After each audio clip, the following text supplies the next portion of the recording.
Women's Rights March, or the Women's March, or whatever they call it, was this last weekend. Now, I've heard different numbers, and you can never trust these numbers, right? But one number I heard was that in 2017, when this thing first started, 5 million people showed up. That's nationwide. So 5 million. Last year, 2.5 million. And this year, I saw some estimates of 750,000. That's nationwide, maybe even worldwide numbers. Usually they quote it by DC. I've seen numbers in DC where it was 2 years ago, it was 500,000 people, and this year, 10,000 people. So however you calculate the numbers, it's trending down. So why? I think one reason why, in 2017, it was all about fear, which ties into our last segment about hate, right? Hate and fear, very similar. But there's a lot of fear. Women feared for their lives, right? We were told by the media, by the fear mongers, that for profit, people telling us it's for profit, telling us all to be scared of President Trump, that he's going to do horrible, horrible things, especially to women, all women. He's going to do horrible things to all women. And he hasn't at all. Can you name one?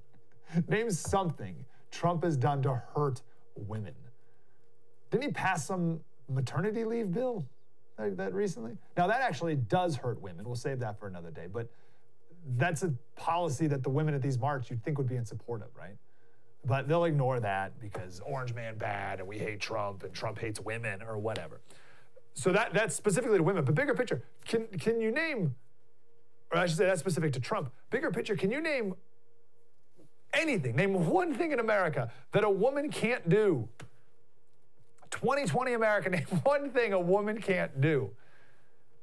I know the first thing someone's going, oh, the gender pay gap. We don't have time to go all into this today. There is no gender pay gap. You know all about this. When you account for different life choices made by men and women over their lifetime, then the entire gap goes away. I live here in San Diego. Single women without kids earn more than single men without kids. So if you control for those variables, women actually earn more than men. So in San Diego and many other cities, if there is a gender pay gap, it's men who are getting paid less. Now, here's another factor that I think is really important. So college degrees. In 1972, women earned 42% of bachelor's degrees and 40% of master's degrees. All right, that was 1972. Just 10 years later, 1982, women started to earn a majority of bachelor's degrees. All right, so it's 10 years later. And today, women earn 57% of bachelor's degrees and 58% of master's degrees.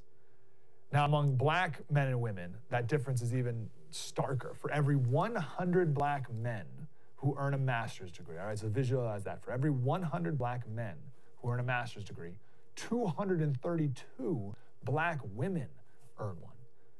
That is a massive gap in favor of women.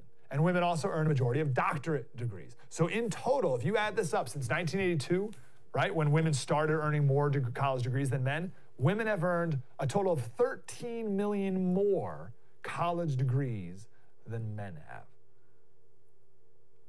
So talk about like women have no opportunity, like total nonsense. Now it's just one data point. We could do this all day.